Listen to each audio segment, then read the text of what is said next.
欢迎乡亲继续收看《华视台语新闻杂志》。顶一段节目，咱看到日本的领导之乡清心，安怎来团结到在地力量，振兴产业的经济。伫咧台湾，想要来反转到地方的困境，抑阁充满着挑战。国家发展委员会推估，到2022年，台湾的人口就会呈现负成长。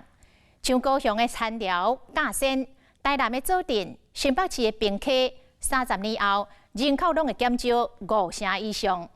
若是一直无作为、无改善，未来这几个地区恐惊就会伫台湾的地图来消失。华视采访团队走访到台湾各地，看到一阵搁一阵店店在抢救家乡的有心人，做伙来看因的努力。彰化大城乡人口逐年减少，目前涉及在此地的有16000人，但是真正住在这的居民不到1/2。这里是平溪的望古车站，从前因为运煤，附近是非常的繁荣热闹，但如今却成为一个不到160人的里。而这样人口消失的现象，不止发生在望古里，其实平溪12个里一年的出生婴儿人数呢，是大约只有20人。彰化王宫这个地区您应该不陌生，这里最出名的就是养殖牡蛎，极具在地特色。但是根据统计，王宫所在的这个芳苑乡人口持续外流，未来30年后人口还可能再锐减1/3。台南市左镇目前人口有4700多人，但预计到了2050年很可能降为2500人，14岁以下的人口更可能不到100人。左镇这个使用了将近100年的名字，未来很可能面临消失危机。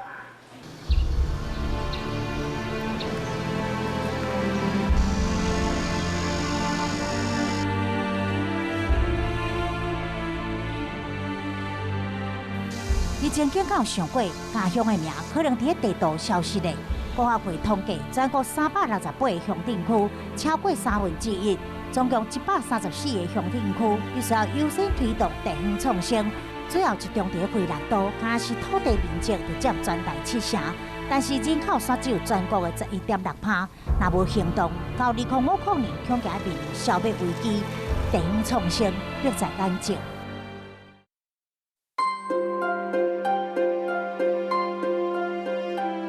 采访小组走访台南关镇区，正是全国菱角上大产地。伊甲菱角壳研发做会当净化水质的菱角炭，废材变乌金，解决长期困扰，马替家乡找到新出路。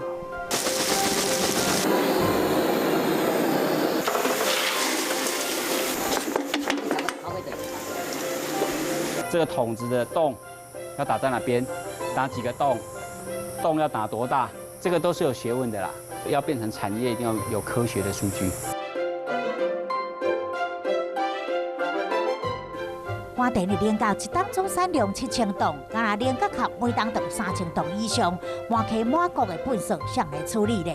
关田区长颜灵通看见问题，2015年甲学术单位组成研发团队，成功将菱角壳换转做可用资源，附加价值翻倍。菱角壳在关田它属于一个废弃物啦，它要3年之后才能够腐烂。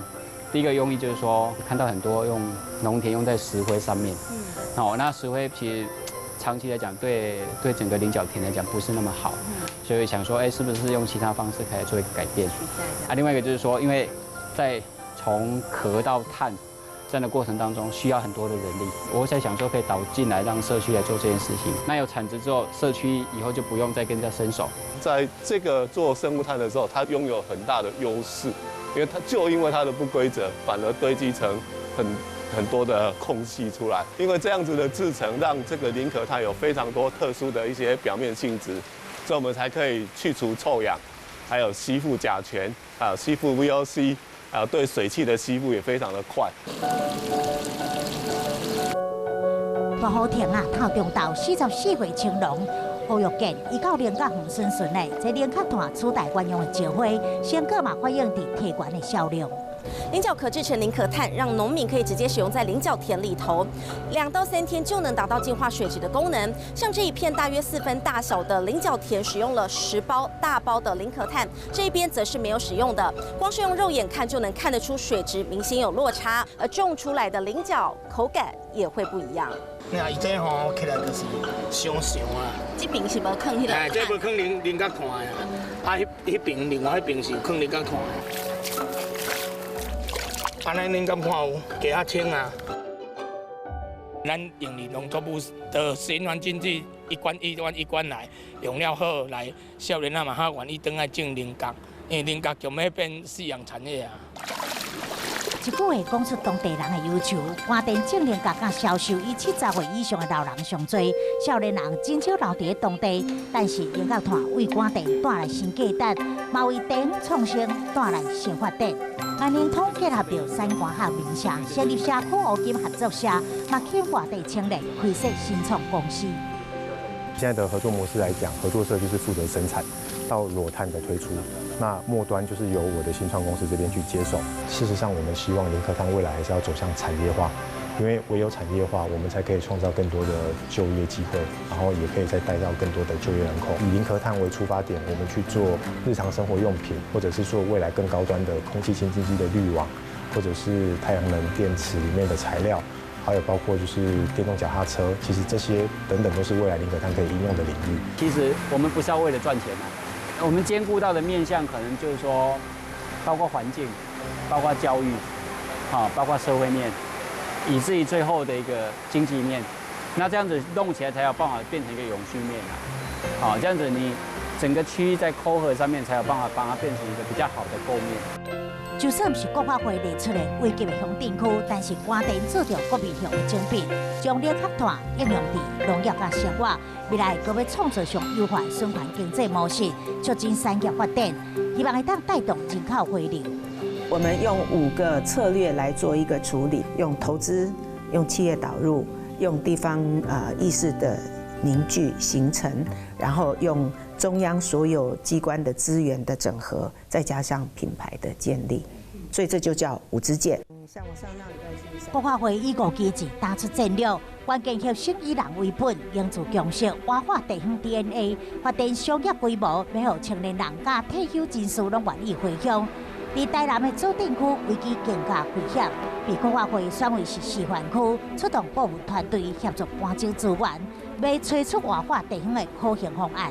指定即马抢救敢也会付。这里算是左镇区热闹的街市，但是短短几分钟内就可以走完，因为人口少，整个区没有超市或超商，只有这种传统的柑仔店。每当下起大雨，住户没出门，整条街的人口几乎寥寥可数。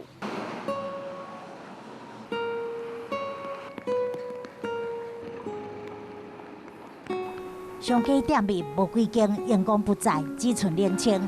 唯一的零售市场，剩2个单位，一档咧卖肉，一档包办鱼菜杂货，维持全区的粮食。我对囡仔时代做较真啊，卖了有10年了。遐个翕无遐济啦，遐济嘛。迄较早就是拢有呢，迄拢无的。啊，佮伫外口摆的无讲哦，你看安尼。啊边啊，会烦恼因无菜人买啊。对，也所有嘿啊，就较无咧贫困就对了。那到后面阿姨买呀。啊，那有的不够，像我的面就是新化买，隔壁区这样子。开车差不多20分钟。指定的关键问题，全区地属闸门溪水及水量保护区限制开发，无工厂，要提供就业机会真正真难。为了生活，青壮年人口只好搬到外地谋生。指定人口出生率比死亡率较低，以公和里来讲，居民拢是7、80岁长者，全里已经连续4冬拢无新生儿。抢救地方，希望会当带来翻转机会。2019年5月上新开幕的指定化石园区，号称是全台上大化石馆，加做当地新景点，嘛是这个都市边界生存机会。为什么人没有办法留在他自己的原来的居住的地方？主要就是因为工作机会，因为产业没有发展起来，所以我们就让每一个城乡他们原来的落差能够缩短，那他们就会留在他原来自己的故乡，就不一定会北漂啊、南漂之类的。可是，挽救白色入入良善，山脉以来是敢那地久酒的积极声音。1994年是社区总体营造起点，以计划青年补助为主，25档过去，地方创商强调以投资为主，是触觉真正会当挽救家乡嘞。学者点出疑虑，政府姿态相关，政策无连贯，恐惊加做难题。地方创生比较像对过去计划的一个总体检。然后因为是我们台湾这几年来很多政策都一直跟着日本的脚步走，所以日本的脚步提出来这样的想法，我们就把它纳进来。这些东西过往也都在做，但是常常发生的疑虑就是很多的那个政策它如果不连贯的时候，当资源断掉的时候，很多地方可能戛然而止。政府会为了虚应这个表面功夫，然后做了一些事情，可是它实际上并不了解当地的这个地方的组织或人的需求。那所以我觉得，要强迫地方的政府更可以跟当地的民间有一个更紧密或者是合作的关系，这件事情是必要。可是以台湾现在目前状况来说，这样子的必要要求很少了。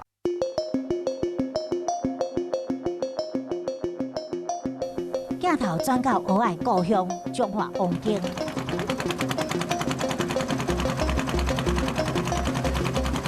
是用来做控触使用。把工具在沙滩底下1到3公分去做探索。对，那这个探索怎么这么容易？我今天有好多，看我跪地的程度就知道我有多努力了。我觉得算蛮好玩的，你看。可以很多，对，可以自己体验这种自己没有体验过的一个生活啦。保留西部纯真朴实渔村的样貌，去观光人潮。当地餐厅业者蚵仔农起面顶人，用做产业观光发展协会，2001年开始经营生态体验小旅行，来加速产业转型。但是过时法令和民间的力量，感觉白下白手。传统的农机具。它只能行驶在产业道路。现在的那种传统传销，把牡蛎生产好了之后交给大盘商、中盘商，其实这个利润空间都不是在于哪。这个车辆它如果只仅于生产，没有办法用改变传统传销的方式的话，那这些产业的产能其实它的量能是不会提升的。我们有很多制度是错的，我们有很多制度是不合时宜的。但是很可惜，我们并没有去改变它，配合着这种变革创新的速度，能够把我们的制度做相对应的改变，那么我们的这个未来的地方创生会更顺利一点。展开国发会地方创新提案流程，地方民间使用公所提供意见，由公所组织整理建议提案，送交予县市政府，刷了再个正式送到国发会，一关一关。但是，若是地方甲居民对创新无了解，公务员领导无积极，这侪人侪意见，每一关拢会加做挑战。乡镇公所是目前台湾看起来人才最弱的这一块。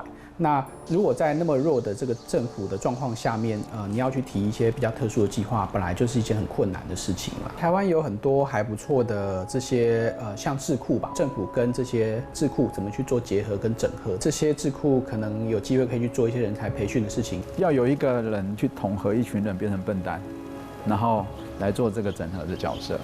那这个笨蛋有可能在公部门，就像我们刚刚讲拿破仑之村之中有一个很有热忱的公务员，他的热忱带动了整个公部门愿意来做事情。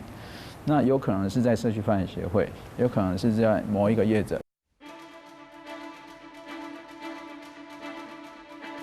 规片的卖园甲分布各处的垃地是大城乡上有特色的所在，产量都是国内上大宗。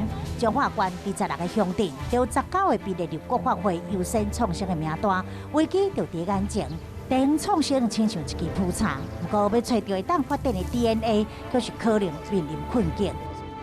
大城乡是彰化县最西南边的地方，在我的右手边是稻田，左手边则是花生田，在旁边则是地瓜田。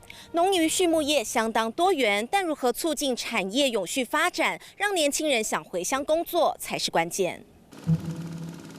发展多元，各拢是上基础以及产业唔看过，产业工作的人大部分拢是老人。包括顶庄村的过路拢是无人住的空户，对着川岛西一日。无厝边隔壁闹热的声音，只剩听到暗晡济甲鸟仔叫声。陌生人像吼入顶庄吼，要找人问路吼，会无地找，无看人。实在人嘛愈来愈多。嘿，这就是庄脚即嘛渐渐迄种没落的悲哀。所有的农地，希望活化地方改善现况。大社乡长努力推行食品加工产业园区，希望会当赶紧开启大社创新之门，嘛是全台第一个送出创新提案的乡镇。国发会派出专家辅导团视察，互因的建议是品牌建立才当拍开知名度。我们希望说能够做一个产业园区出来，种了伤多，咱会使摕入来这个产业园区加工。那现在我们台61线年底就要贯通了，15分钟就可以到我们的产业园区。未来交通方面，大城乡在地的所有农产品的特色，包括畜牧业，尽量把它推广出去，大城才有未来。彰化当然很多乡镇，尤其是彰南地区很多乡镇，它的重点特色就是农业嘛，就是大家同质性很高，也许邻近几个乡镇都是这样的情况。那大家的情况相同的时候，我怎么发展自己的特色？田中其实也是，他从他名字知道，他这也是稻米的生产的乡镇嘛。可是他自己去想的另外一条路，他当年他们就是地方民众去发起田中马拉松这个东西，藉由这个方式让地方的一些名气稍微的往外推动之后，那相对来讲，你要吸引一些青年人愿意留在当地的做一些发展的可能性就会更高。日本有一个地方创生的这个城镇人民法，就是日本有专门的法规在做这个事情。那台湾目前没有专门的法规，那国发会碰到一个状况，就是国发会因为没有这个相关的法规，它没有办法去要求其他的单位去做统合这个事情。那所以我觉得对我来说，目前最重要的可能是要去促成地方创生法有没有机会可以通过。有通过以后，很多的预算的统合或者是部会的统合，它才会有机会。